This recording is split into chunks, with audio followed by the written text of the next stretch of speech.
പഠിച്ചു കഴിഞ്ഞു. ഓക്കെ, കുറെ കാര്യങ്ങളൊക്കെ പഠിച്ചു കഴിഞ്ഞു. ഓരോ ആറ്റോമിക് മോഡലുകളായിട്ട് പഠിച്ചു. കഴിഞ്ഞ ക്ലാസ്സിൽ ഫോട്ടോ ഇലക്ട്രിക് ഇഫക്റ്റിനെ കുറിച്ചിട്ട് നമ്മൾ എല്ലാ കാര്യങ്ങളും കൺക്ലൂഡ് ചെയ്തു, അവസാനിപ്പിച്ചു, പ്രോബ്ലംസ് ചെയ്തു. Okay, yes.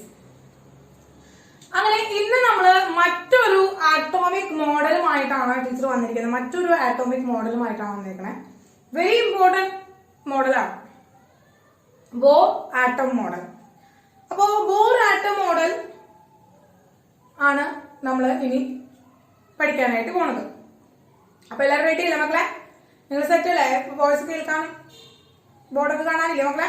Okay, yes. അപ്പോ ബോർസ് ആറ്റം മോഡൽ.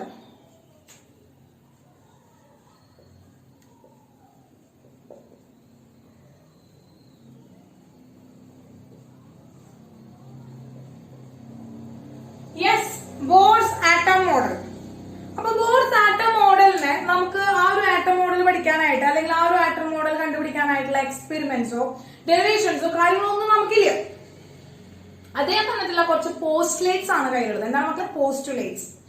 അപ്പൊ ഈ പോസ്റ്റ്ലേറ്റ്സ് എന്ന് പറയുന്നത് എന്താണെന്ന് വെച്ചിട്ടുണ്ടെങ്കിൽ, പോസ്റ്റ്ലേറ്റ്സ് എന്ന് പറയുന്ന വേർഡ് എന്താണെന്ന് വെച്ചിട്ടുണ്ടെങ്കിൽ, അതായത് അദ്ദേഹത്തിന്റെ തോട്ടുകളാണ്, അദ്ദേഹത്തിന്റെ തോട്ടുകൾ അല്ലെങ്കിൽ അദ്ദേഹത്തിന്റെ കൺക്ലൂഷൻസ് ആണ്.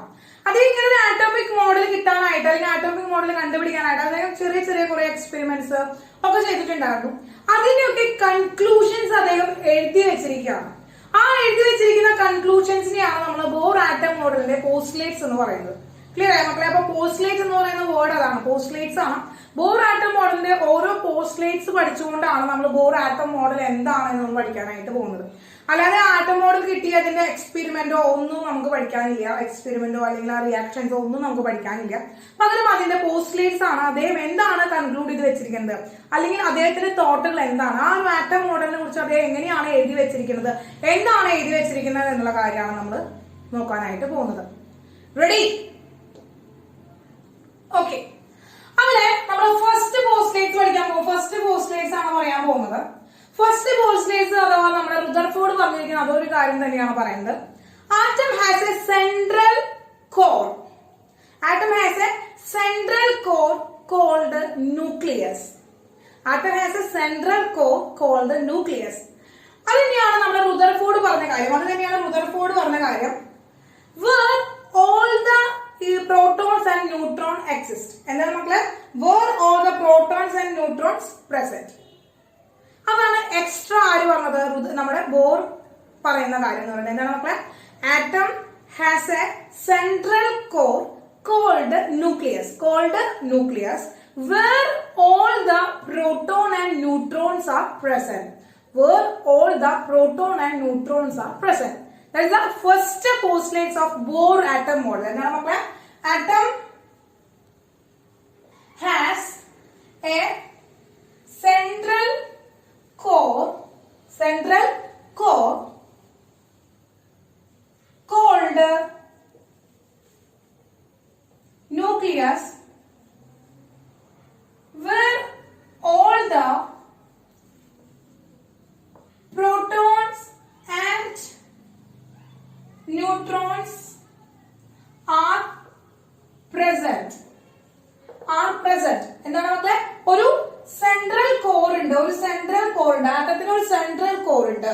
ഈ സെൻട്രൽ കോറിലാണ്, atom has a central core is called nucleus. Atom has a central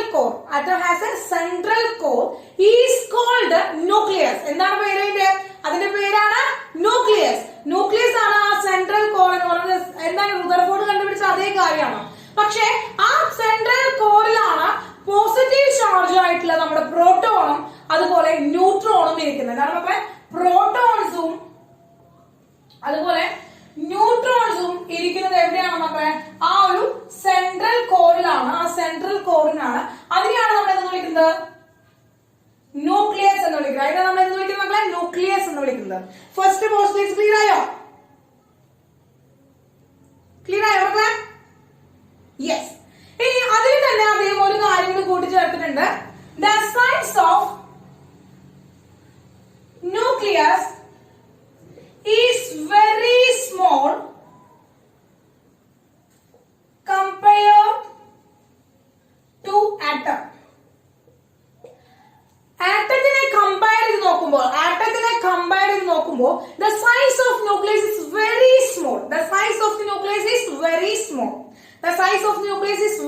small. ഇപ്പൊ നമുക്കറിയാം, ഇപ്പൊ നമ്മൾ IPL നടന്നുകൊണ്ടിരിക്കുകയാണ് അല്ലെ. സ്റ്റേഡിയം റൗണ്ട് ആയിട്ടുള്ള ഒരു സ്റ്റേഡിയത്തിന്റെ മിഡില് ഒരു ക്രിക്കറ്റ് ബോൾ കൊടുന്ന് വെക്കുകയാണെങ്കിൽ, ആ ബോൾ കൊടുന്ന് വെക്കുകയാണെങ്കിൽ എങ്ങനെയാണ്, അതാണ് എന്താണ് ഒരു ആറ്റവും ആ ആറ്റത്തിന്റെ ന്യൂക്ലിയസും തമ്മിലുള്ള വ്യത്യാസം, വലുപ്പത്തിന്റെ വ്യത്യാസം എന്ന് പറയുന്നത്. മനസ്സിലായോ മക്കളെ? ഒരു എന്താണ് സ്റ്റേഡിയം മൊത്തമായിട്ട് നോക്കുക. ആ സ്റ്റേഡിയത്തിന്റെ സെന്ററില് ഒരു ക്രിക്കറ്റ് ബോൾ കൊടുന്ന് വെച്ചിരിക്കുകയാണ്. ആ ക്രിക്കറ്റ് ബോൾ മാത്രമേ അവിടെ ഉള്ളൂ. എന്നിട്ട് നമ്മൾ നോക്കുകയാണെങ്കിൽ ആ സ്റ്റേഡിയത്തിന്റെ സൈസും ആ ബോളിന്റെ സൈസും കൂടി ഒന്ന് കമ്പയർ ചെയ്ത് നോക്കിയൊക്കെ വളരെ ഡിഫറെന്റ് ആണ് അല്ലെ.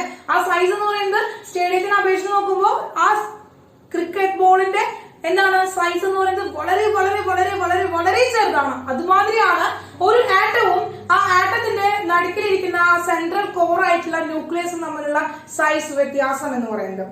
Okay, clear? എന്താണ് മക്കളെ? The size of the nucleus is very small compared to atom. ആറ്റത്തിന്റെ സൈസിനോട് കമ്പയർ ചെയ്ത് നോക്കുമ്പോൾ ന്യൂക്ലിയസിന്റെ സൈസ് എന്ന് പറയുന്നതാണ് വളരെ വളരെ വളരെ ചെറുതാണ്. That is the first postulates ആണ്. അതേപോലെ ഫസ്റ്റ് പോസ്റ്റുലേറ്റ്സ് ആണ്. ഓക്കെ, അങ്ങനെ അപ്പോ ന്യൂക്ലിയസ് ഉണ്ടെന്ന് മനസ്സിലായി. ആ ന്യൂക്ലിയസിന്റെ ഉള്ളിലെ പ്രോട്ടോണും ന്യൂട്രോണും ഇരിക്കണമെന്ന് മനസ്സിലായി. ഇനി ഒരാളും കൂടി ഉണ്ട് അല്ലെ, അവിടെ ഒരാളും കൂടി ഉണ്ട്. അപ്പൊ പ്രോട്ടോണിന്റെ ന്യൂട്രോണിന്റെ സ്പേസ് എവിടെയാണെന്ന് നമ്മൾ കണ്ടുപിടിച്ചു. ആറ്റത്തിന്റെ ന്യൂക്ലിയസിന്റെ ഉള്ളിലാണ് പ്രോട്ടോണും ന്യൂട്രോണും ഉള്ളത്. എങ്കിൽ ഇനി ഒരു സബാറ്റോമിക് പാർട്ടിക്കിൾ കൂടി ഉണ്ടല്ലോ, നമുക്കൊരു സബാറ്റോമിക് പാർട്ടിക്കിൾ കൂടി ഉണ്ടല്ലോ, നമ്മൾ പഠിച്ചു വെച്ചിട്ടുണ്ടല്ലോ. Yes, electron. അങ്ങനെ ഇലക്ട്രോൺ എവിടെയാണെന്ന് ബോർ പറഞ്ഞത് വെച്ചാല് ഇലക്ട്രോൺ ഓഫ് എൻ ആറ്റം, ഒരു ആറ്റത്തിന്റെ ഇലക്ട്രോൺസ് എന്ന് പറയുന്നത് എന്താണ്, revolve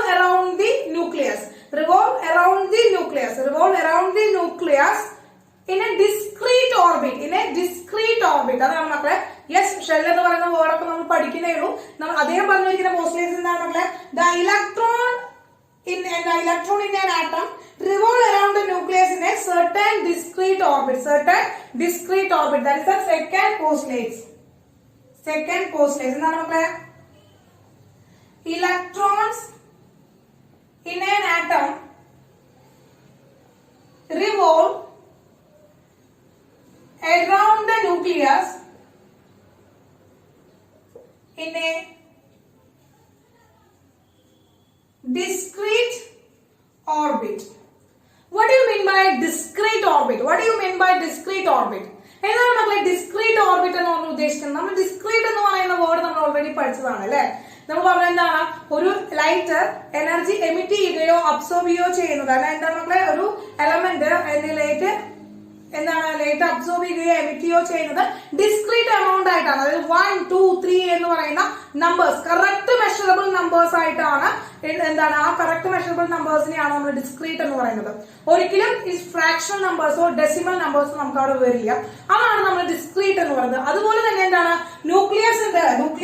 യെസ്, ന്യൂക്ലിയസ് ഉണ്ട്. പോസിറ്റീവ്, നെഗറ്റീവ്, പോസിറ്റീവ് ന്യൂട്രോൺ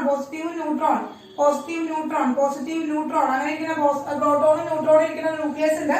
അതിന് ചുറ്റും ഇലക്ട്രോണുകൾ ഓരോ ഡിസ്ക്രീറ്റ് ഓർബിറ്റലുകളിലാണ് എന്ത് ചെയ്യുന്നത്, റിവോൾവ് ചെയ്തുകൊണ്ടിരിക്കുന്നത്. ഇവിടെ ഒരു ഇലക്ട്രോൺ റിവോൾവ് ചെയ്തുകൊണ്ടിരിക്കുന്നു, ഇങ്ങനെ ഒരു ഇലക്ട്രോൺ റിവോൾവ് ചെയ്തിരിക്കുന്നു, അടുത്ത ഓർബിറ്റിൽ ഇലക്ട്രോൺ റിവോൾവ് ചെയ്തുകൊണ്ടിരിക്കുന്നു. അങ്ങനെ ന്യൂക്ലിയസിന് ചുറ്റും ഇലക്ട്രോണുകൾ ഒരു ഡിസ്ക്രീറ്റ് ഓർബിറ്റലുകളിലൂടെയാണ് റിവോൾവ് ചെയ്തുകൊണ്ടിരിക്കുന്നത്. റിവോൾവ് ചെയ്തുകൊണ്ടിരിക്കുന്നത്. ക്ലിയർ മക്കളെ? ക്ലിയർ?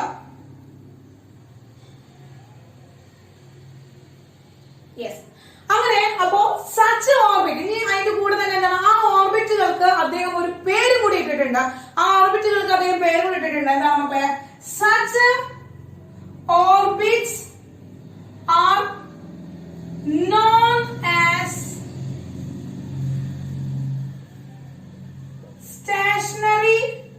stationary orbits, non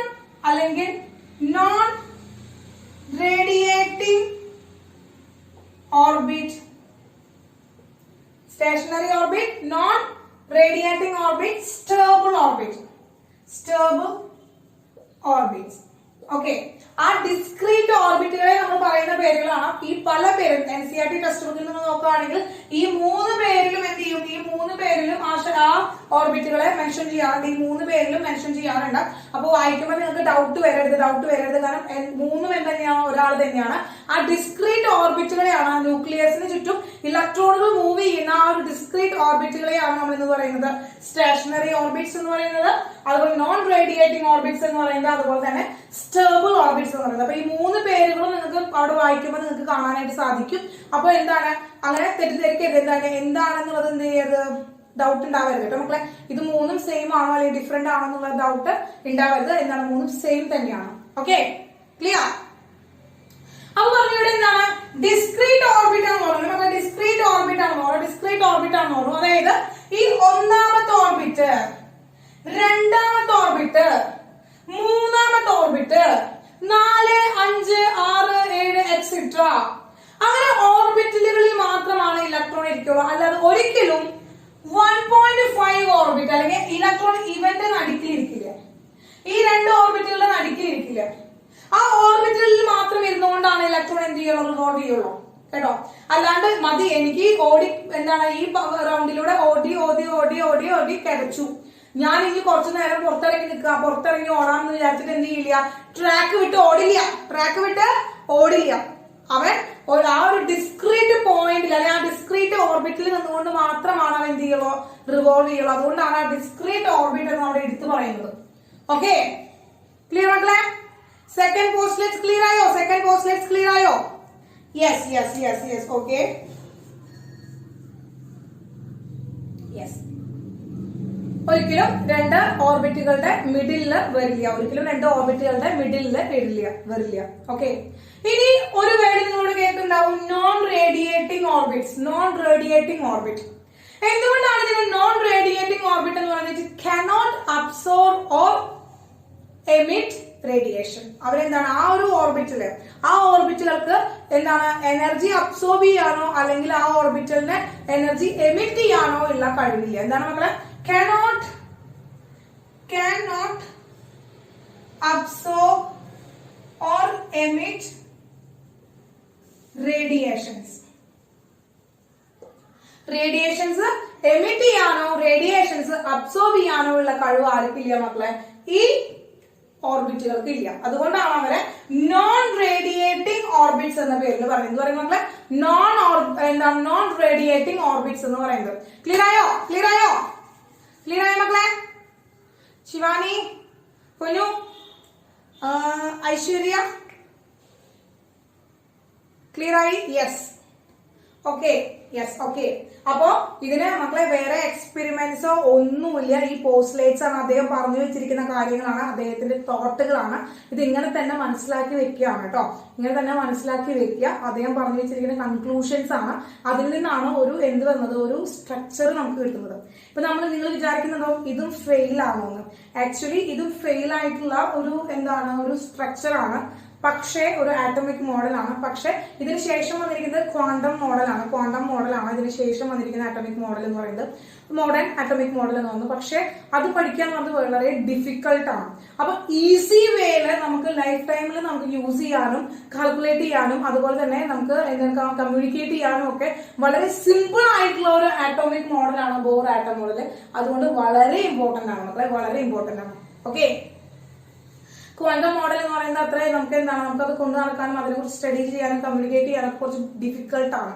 അപ്പൊ അതുകൊണ്ട് നമ്മളിപ്പോ പഠിക്കുന്ന ലൈഫിലൊക്കെ നമ്മൾ എന്ത് ചെയ്യണം, നമ്മൾ ഈ ബോർ ആറ്റം മോഡൽ വെച്ചുകൊണ്ടാണ് ഇതിന്റെ പ്രോപ്പർട്ടീസ് പഠിക്കുന്നതും എല്ലാ കാര്യങ്ങളും നമ്മൾ ഡെവലപ്പ് ചെയ്യുന്നത് ഈ ഒരു ആറ്റം മോഡലിൽ നിന്നാണ്. ഓക്കെ, ക്ലിയർ മക്കളെ? യെസ്. ഇനി നിങ്ങള് ചെറിയ ക്ലാസ്സുകളിൽ നിങ്ങൾ പഠിച്ചിട്ടുണ്ടാവും, കുഞ്ഞിയ ക്ലാസ്സിൽ കുട്ടി ക്ലാസ്സുകളിലൊക്കെ നിങ്ങൾ പഠിച്ചിട്ടുണ്ടായിരിക്കും. ഒരു മാസുള്ള ഒരു ball moves with a velocity v. m മാസുള്ള ഒരു ബോള് അല്ലെങ്കിൽ m മാസുള്ള any substance move with a velocity v. അങ്ങനെ മൂവ് ചെയ്യുമ്പോൾ ഇവിടെ ഒരു മൊമെന്റം ഉണ്ടാവുന്നു. എന്തുണ്ടാവുന്നു മക്കളെ? മൊമെന്റം ഉണ്ടാവുന്നു. അപ്പോ നേരെ മൂവ് ചെയ്യാണ്, ലൈനിൽ നേരെയാണ് മൂവ് ചെയ്യുന്നത്. സോ ഇതിന് നമ്മൾ ലീനിയർ ലൈനിലൂടെയാണ് എന്ന് പറയും. നിങ്ങളുടെ ഫിസിക്സ് സാറിന് വളരെ ഭംഗിയായിട്ട് പറഞ്ഞുതരും കേട്ടോ. ഫിസിക്സ് സാറിന് വളരെ ഭംഗിയായിട്ട് പറഞ്ഞുതരും. യെസ്, നമ്മൾ കെമിസ്ട്രിക്ക് ആവശ്യമുള്ള ഒരു കാര്യം മാത്രമേ പറയണുള്ളൂ. അപ്പോ object moves with velocity v എന്ന് പറയുന്ന വെലോസിറ്റിയിൽ മൂവ് ചെയ്യുകയാണെങ്കിൽ അതിനൊരു മൊമെന്റം ഉണ്ടാവും. അത് നമ്മൾ ലീനിയർ മൊമെന്റം എന്ന് പറയുന്നു. ദാറ്റ് ഈസ് p എന്നാണ് നമ്മൾ റെപ്രസെന്റ് ചെയ്യുക. എന്താണ് നമ്മൾ റെപ്രസെന്റ് ചെയ്യുക മക്കളെ? p എന്നാണ് നമ്മൾ റെപ്രസെന്റ് ചെയ്യുക. ഓർമ്മയുണ്ടോ? p is equal to എന്താണ്? p is equal to എന്താണ്? m into v, mass into velocity. എന്താണ് മക്കളെ? m into v. എന്താണ് മക്കളെ? m into v അല്ലേ? ഓർമ്മയില്ലേ? യെസ്, 9th പഠിച്ചിട്ടുണ്ട് തോന്നുന്നു. m is equal to p is equal to mv, momentum. Linear momentum എന്ന് നമുക്ക് പറയാൻ പറ്റും. വൺ ഡയറക്ഷൻ ആയിട്ടാണ് മൂവ് ചെയ്യുന്നത്. യെസ്, ഇവിടെ ഇതുപോലെ ഇലക്ട്രോൺ മൂവ് ചെയ്യല്ലേ മക്കളെ? ഇവിടെ ഇതുപോലെ ഇലക്ട്രോൺ മൂവ് ചെയ്യില്ലേ മക്കളെ? അപ്പൊ ഇലക്ട്രോൺ എന്ത് ചെയ്യാണ്? ഇലക്ട്രോൺ മൂവ് ചെയ്യാണ്. ഇലക്ട്രോൺ ഇങ്ങനെ മൂവ് ചെയ്യാണ്. ഈ ഇലക്ട്രോൺ മൂവ് ചെയ്യുമ്പോ ഇങ്ങനെ മൂവ് ചെയ്യുന്നത് എങ്ങനെയാണ്? ഇലക്ട്രോൺ മൂവ് ചെയ്യുന്നത് എങ്ങനെയാണ് മക്കളെ? Circular path. ഒരു സർക്കുലർ പാത്തിലൂടെയാണ് ഇലക്ട്രോൺ മൂവ് ചെയ്യുന്നത്. അപ്പൊ ഇതൊരു ഒബ്ജക്റ്റ് ആണ്. ഇതൊരു ഇലക്ട്രോൺ മൂവ് ചെയ്യണം. Electron move with velocity v. Velocity വിയിലാണ് മൂവ് ചെയ്യുന്നത്. അവന്റെ മാസ് ആണ് me. ഇലക്ട്രോണിന്റെ മാസ് ആണ് me. ഇതിന്റെ വെലോസിറ്റി ആണ്, അല്ലെങ്കിൽ എനി ഒബ്ജക്ട്, ഇലക്ട്രോൺ എന്ന് പറയുന്നത് എനി ഒബ്ജക്ട് സ്ട്രെയിറ്റ് ലൈനിൽ മൂവ് ചെയ്യുന്നതിന് പകരം എന്ത് ചെയ്യണം? ഒരു സർക്കുലർ പാത്തിലൂടെ മൂവ് ചെയ്യുകയാണെങ്കിൽ മാസ് ഉണ്ട്, വെലോസിറ്റി ഉണ്ട്. യെസ്, അപ്പൊ അവിടെ ഒരു മൊമെന്റ് ഉണ്ടാവുമല്ലോ മക്കളെ? ഒരു മൊമെന്റ് ഉണ്ടാവുമല്ലോ. അങ്ങനെ സർക്കുലർ പാത്തിലൂടെ മൂവ് ചെയ്യുമ്പോൾ അവിടെ ഉണ്ടാകുന്ന മൊമെന്റത്തെ നമ്മൾ എന്ത് വിളിക്കുന്നു? ആംഗുലാർ മൊമെന്റം എന്ന് വിളിക്കും. ഞാൻ വിചാരിക്കുന്നു നിങ്ങൾക്ക് ഈ ഒരു പോർഷനിലേക്ക് ചിലപ്പോൾ എത്തിയിട്ടുണ്ടാവില്ല. ഫിസിക്സിൽ നിങ്ങൾക്ക് പഠിക്കാനുണ്ട് കേട്ടോ. ഭംഗിയായിട്ട് ഫിസിക്സ് സാർ എടുത്തരും ചെയ്യും. അപ്പൊ ഈ ഒരു ഭാഗത്തേക്ക് എത്തിയിട്ടില്ല എന്ന് വിചാരിക്കുന്നു. അപ്പൊ എത്തുമ്പോൾ കുറച്ചും ഡീറ്റെയിൽ ആയി നിങ്ങൾക്ക് മനസ്സിലാവും. ഇപ്പൊ മനസ്സിലാക്കുക എന്താണ്? സർക്കുലർ പാത്തിലൂടെ ഒരു ഒബ്ജക്ട് v എന്ന് പറയുന്ന m മാസുള്ള ഒരു ഒബ്ജക്ട് v എന്ന് പറയുന്ന വെലോസിറ്റിയിലൂടെ മൂവ് ചെയ്തുകൊണ്ടിരിക്കുമ്പോൾ അവിടെ ഒരു മൊമെന്റം ഉണ്ടാകുന്നു. ആ മൊമെന്റം എന്ന് പറയുന്നത് നമ്മൾ ആംഗുലാർ മൊമെന്റം എന്നാണ് നമുക്ക് പറയാം. അത് ഡിപ്പെൻഡ് ചെയ്യുന്നത് അവന്റെ റേഡിയസിനെയാണ്. എന്തിനാണ് മക്കളെ? ഇവന്റെ റേഡിയസ്. ആ ഒരു സർക്കുലർ പാത്തിന്റെ റേഡിയസിനാണ് ഡിപ്പെൻഡ് ചെയ്യുന്നത്. എന്താണ് മക്കളെ? റേഡിയസിനാണ് ഡിപ്പെൻഡ് ചെയ്യുന്നത്. ആ ആംഗുലാർ മൊമെന്റം എന്ന് പറയുന്നത് നമ്മൾ എന്താണ്? mvr എന്നാണ് എടുക്കുക. എന്താണ് എടുക്കുന്നത്? mvr എന്നാണ് എടുക്കുക. മനസ്സിലായോ? എന്താണ് ആംഗുലാർ മൊമെന്റം, എന്താണ് ലീനിയർ മൊമെന്റം എന്ന് മനസ്സിലായോ? എന്താണ് ആംഗുലാർ മൊമെന്റം, എന്താണ് ലീനിയർ മൊമെന്റം എന്ന് മനസ്സിലായോ? അപ്പൊ എന്താണ്? Angular momentum is equal to എന്താണ്? Angular momentum is equal to linear momentum into r അല്ലേ? ആംഗുലാർ മൊമെന്റവും ലീനിയർ മൊമെന്റും തമ്മിലുള്ള റിലേഷൻ എന്താണ്? Angular momentum is equal to mv. m എന്ന് പറയുന്നത് മാസ് ആണ്, v എന്ന് പറയുന്നത് വെലോസിറ്റി ആണ്. അപ്പൊ mv is equal to p. എന്താണ്? ലീനിയർ മൊമെന്റം ആണ്. അപ്പൊ linear momentum into r, radius ആണ്. കാര്യം പിടികിട്ടിയോ മക്കളെ? പിടികിട്ടിയോ മക്കളെ? യെസ്, സിമ്പിൾ അല്ലേ? അപ്പൊ ഒരു സർക്കുലർ പാത്തിലൂടെ ഏതൊരു ഒബ്ജക്ട് മൂവ് ചെയ്യുമ്പോഴും v എന്ന് പറയുന്ന വെലോസിറ്റിയിലൂടെ മൂവ് ചെയ്യുമ്പോൾ അവിടെ ഒരു ആംഗുലാർ മൊമെന്റം ഉണ്ടാകുന്നു. ആ ആംഗുലാർ മൊമെന്റം എന്ന് പറയുന്നത് linear momentum into radius of the circular path. ആ സർക്കുലർ പാത്തിന്റെ എന്താണ്? റേഡിയസ് ആണ്. Okay, yes. അപ്പോ ഇനി ഈ ആംഗുലാർ മൊമെന്റം വെച്ചിട്ടുള്ള റിലേഷൻ ആണ് നമുക്ക് പറയാൻ പോകുന്നത്. എന്ത് ചെയ്യുന്നു? ഇവിടെ ഇലക്ട്രോണും ഈ സർക്കുലർ പാത്തിലൂടെയാണ് ഇലക്ട്രോൺ മൂവ് ചെയ്യുന്നത്. ഇങ്ങനെ ഒരു സർക്കുലർ പാത്തിലൂടെയാണ് ആര് മൂവ് ചെയ്യുന്നത്? ഓരോ ഓർബിറ്റിലൂടെ മൂവ് ചെയ്യുന്നത് എങ്ങനെയാണ് മക്കളെ? സർക്കുലർ പാത്തിലൂടെയാണ് പോകുന്നത് അല്ലെ? ഇലക്ട്രോൺ എന്ന് പറയുന്നത് എങ്ങനെയാണ് മക്കളെ? ഇലക്ട്രോൺ എന്ന് പറയുന്നത് സർക്കുലർ ഓർബിറ്റിലൂടെയാണ് മൂവ് ചെയ്തുകൊണ്ടിരിക്കുന്നത്. അങ്ങനെയാണെങ്കിൽ ആ ഇലക്ട്രോൺ ഒരു ആംഗുലാർ മൊമെന്റ് ഉണ്ടാവില്ലേ? ഉണ്ടാവോ? യെസ്, ഉണ്ടാവും. യെസ്. അങ്ങനെ ഓടിക്കൊണ്ടിരിക്കുകയാണ് ഇലക്ട്രോൺ ഓടിക്കൊണ്ടിരിക്കുമ്പോൾ അവനൊരു ആംഗുലാർ മൊമെന്റ് ഉണ്ടാകുന്നു. The angular momentum of the electron is the integral multiplication of h by 2 pi. എന്താണ് മക്കളെ? integral multiple of h by 2 pi. എന്താണ് മക്കളെ? അത് മൂന്നാമത്തെ പോസ്റ്റ്ലേറ്റ്സ് ആണ് പറയുന്നത്. എന്താണ് മക്കളെ? Angular momentum of an electron revolve in a orbit is the integral multiple of h by 2 pi. h by 2 pi ന്റെ ഇന്റഗ്രൽ മൾട്ടിപ്പിൾ ആണെന്നാണ് പറഞ്ഞത്. h by 2 pi ന്റെ ഇന്റഗ്രൽ മൾട്ടിപ്പിൾ ആണ്. ആ ഇന്റഗ്രൽ മൾട്ടിപ്പിൾ എന്ന് പറയുന്നത് എന്താണെന്ന് വെച്ചിട്ട് പറഞ്ഞത്, അതായത് angular momentum of electron MVR. അപ്പൊ ഇലക്ട്രോണിന്റെ ആംഗുലാർ മൊമെന്റം ആയതുകൊണ്ട് MEVER എന്ന് എഴുതാൻ പറ്റും. അതായത് ME mass of electron, V എന്ന് പറയുന്നത് വെലോസിറ്റി ഓഫ് ഇലക്ട്രോൺ, R എന്ന് പറയുന്നത് റേഡിയസ് ഓഫ് ദി ഓർബിറ്റ്. ആ ഓർബിറ്റും സെന്ററും തമ്മിലുള്ള റേഡിയസ് ആണ്. Which is equal to N into H by 2 pi. N into H by 2 pi is very important one. Very important one. First equation ആണ് മക്കളെ. നിങ്ങളുടെ equation ബുക്കിൽ ആഡ് ചെയ്ത് വെക്കേണ്ട ഇക്വേഷൻ ആണ് കേട്ടോ. ഇവരുടെ ഇക്വേഷൻ ബുക്കിൽ ആഡ് ചെയ്ത് വെക്കേണ്ട ഒരു ഇക്വേഷൻ ആണ്. എന്താണ് മക്കളെ? MEVER is equal to NH by 2 pi. അവിടെ എന്താണ് മക്കളെ? ME എന്താണ്? Mass of electron. എന്താണ്? VE velocity of electron. R radius. H എന്താണ് മക്കളെ? H എന്താണ്? Planck's constant. H Planck's constant. Yes. 2 pi പിന്നെ എന്താണ്? കോൺസ്റ്റന്റ് ആണെന്ന് അറിയാം. Yes, അടുത്ത N is equal to 1, 2, 3, 4, etc. 1, 2, 3, 4, etc. Clear ആയില്ലേ മക്കളെ? Clear ആയില്ലേ? Clear?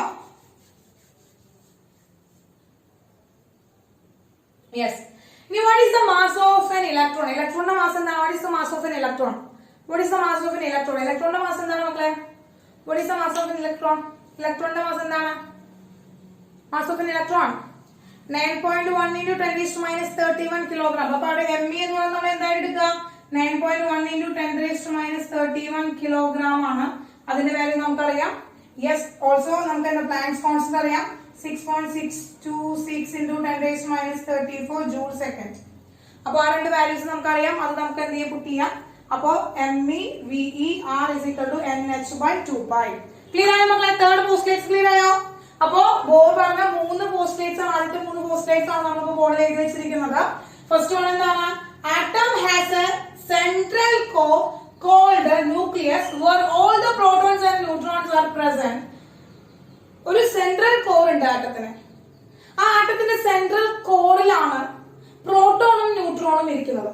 അവരെ നമ്മൾ ന്യൂക്ലിയസ് എന്ന് വിളിക്കുന്നു. അവരെ നമ്മൾ എന്ത് വിളിക്കുന്നു? ന്യൂക്ലിയസ് എന്ന് വിളിക്കുന്നു. ഇനി ആ ന്യൂക്ലിയസിന്റെയും ആറ്റത്തിന്റെയും സൈസ് കമ്പയർ ചെയ്യുമ്പോൾ, ആ ന്യൂക്ലിയസിന്റെയും ആറ്റത്തിന്റെയും സൈസ് നമ്മൾ കമ്പയർ ചെയ്യുമ്പോൾ ന്യൂക്ലിയസിന്റെ സൈസ് എന്ന് പറയുന്നത് very very very very small when compare to atom. ആറ്റത്തിനായിട്ട് കമ്പയർ ചെയ്യുമ്പോൾ എന്താണ്? ന്യൂക്ലിയസിന്റെ സൈസ് എന്ന് പറയുന്നത് വളരെ ചെറുതാണ്. സെക്കൻഡ് പോസ്റ്റ്ലേറ്റ്സ് എന്ന് പറയുന്നത് എന്താണ് മക്കളെ? ഇലക്ട്രോൺ എന്ന് പറയുന്നത് ഒരു ഡിസ്ക്രീറ്റ് ഓർബിറ്റിലൂടെയാണ് റിവോൾവ് ചെയ്തുകൊണ്ടിരിക്കുന്നത്. The electron revolve around a nucleus. ന്യൂക്ലിയസിന് ചുറ്റും റിവോൾവ് ചെയ്തുകൊണ്ടിരിക്കുകയാണ്. ഇന്നെ ഡിസ്ക്രീറ്റ് ഓർബിറ്റ്, ഒരു ഡിസ്ക്രീറ്റ് ഓർബിറ്റിലൂടെയാണ് റിവോൾവ് ചെയ്തുകൊണ്ടിരിക്കുന്നത്. ആ ഡിസ്ക്രീറ്റ് ഓർബിറ്റ് എന്ന് പറയുന്നതിന്റെ പേര് നമുക്ക് 3 തരത്തിൽ പറയാൻ പറ്റും. Non radiating orbit, stationary orbit and stable orbit എന്ന് പറയുന്ന 3 പേരുകൾ നമുക്ക് കാണാനായിട്ട് സാധിക്കും.